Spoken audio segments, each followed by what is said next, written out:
Welcome.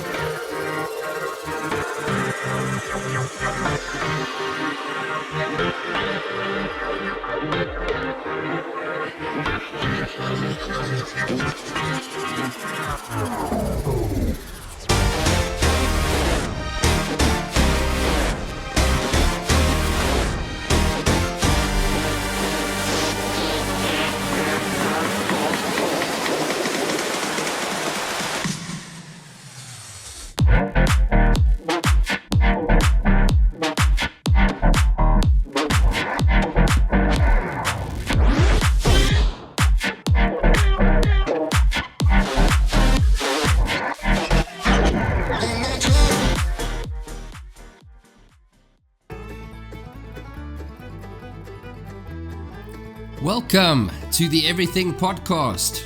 I am your host, Chuck Manity.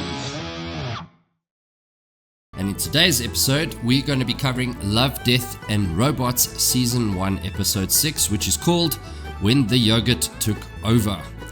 So it's got a 6.7 out of 10 rating for 19,000 votes there, which is not too bad. The runtime is only 6 minutes, so it's quite a short one. But the synopsis is, after scientists accidentally breed super intelligent yogurt, it soon hungers for world domination. The directors are Gabriele Pinaccioli, Victor Maldonado and Alfredo Torres. The writers are John Scalzi, Janice Robertson, Tim Miller, and the stars are Maurice LaMarche, he's the narrator, and Alexia Dox, she's the protesting hippie. So, just a bit of trivia. The narrator is voiced by Maurice LaMarche, who also voiced The Brain from Pinky and the Brain, and that came out in 1995. So that's pretty awesome. So yeah, that is that. And my thoughts on the show, I thought it's kind of a fun premise. Not my favorite Love, Death and Robots, but it is a fun premise just to think if scientists got his hands on some yogurt, maybe it could change the way the world works. So yeah, any scientists out there, please just leave the yogurt alone, alright? But without any further ado, let's get into the review. Starts off as usual with the Netflix logo and the title sequence. It opens up with a shot of the planet. You can definitely hear Brain's voice. You can hear its Brain for sure. And he opens up with a whole bunch of yogurt puns, so to speak. Cream of the crop, the earth curdled, those kind of things, which is quite funny, hearing it in his voice. So it starts off with a bunch of scientists, and they basically take some form of DNA, and that takes the part of the dairy that ferments the dairy, and that bound and created some sort of dairy life, so to speak. And they're very excited, ready to pop champagne, and obviously this is where the problem starts. So one of the researchers snuck the bacillus out of the lab and then took it and put it into their fridge. And you can see that the yogurt, after the fridge door closes, because you get a shot from inside the fridge, the yogurt is starts glowing a bit of a light blue color. So the narrator says, the night of June 7th, the yogurt then became sentient. So the person in the lab who stole the yogurt is now making breakfast. They take that same yogurt from the fridge and they add some granola into it. Then the yogurt sends messages, so it uses the granola to write on the top of the yogurt. It says, "We've solved fusion." And then a new message pops up. It says, "Take us to your leaders." So the person who stole the yogurt then takes it through to the president and some of his advisors. And the yogurt then has the ability to sort of talk in a popping voice, you can see the mouth in the yogurt. And they said they have a few solutions to some of the humans' problems, but in exchange for that, they want Ohio. So the yogurt then gets what it wants by twisting their arm and saying that China offered them a whole province. So you see there's a car busy driving towards Ohio, and they got a century-long lease in Ohio, which obviously makes them in charge of that whole place for 100 years.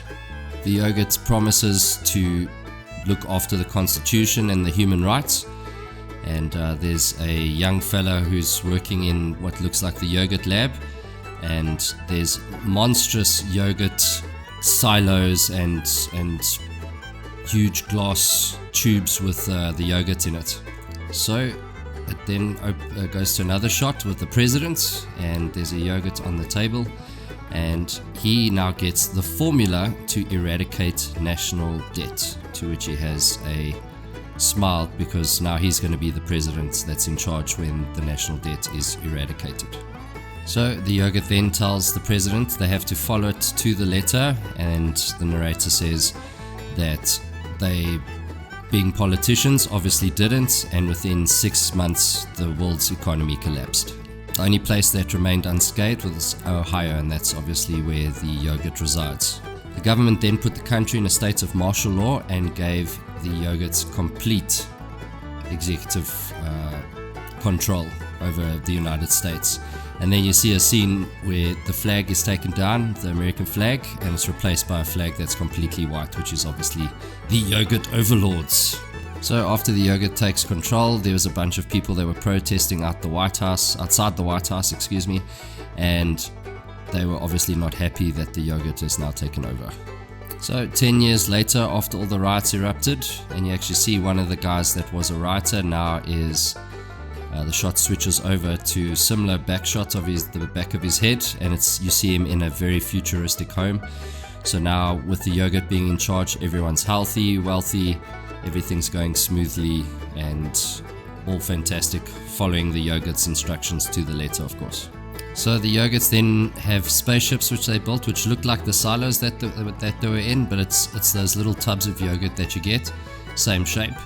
And those end up being spaceships which the yogurts now launch to leave Earth completely. And there's a whole bunch of them that are leaving Earth to leave the humans to pursue their own vanity projects, so to speak. The last question the narrator asks, what if the yogurt leaves us behind forever? And it sounds like he's very sad about it. So the yogurts obviously made everything right and left us to our own devices. So I would assume that the yogurt doesn't think that the humans will be able to make it by themselves, but you'll never know because they don't show you, but you get the gist of it. You get to understand that they're probably going to go right back to the things that we do and not being guided by the yogurt. But yeah, quite a weird episode. The narrator is great. I like him. He's got a very cool voice and a way that he presents the stuff really nicely. But yeah, if you enjoyed today's episode, please do put a comment in the bottom letting us know if you've liked this review. And also, if you enjoyed this episode, please do comment below letting us know if you enjoyed the episode.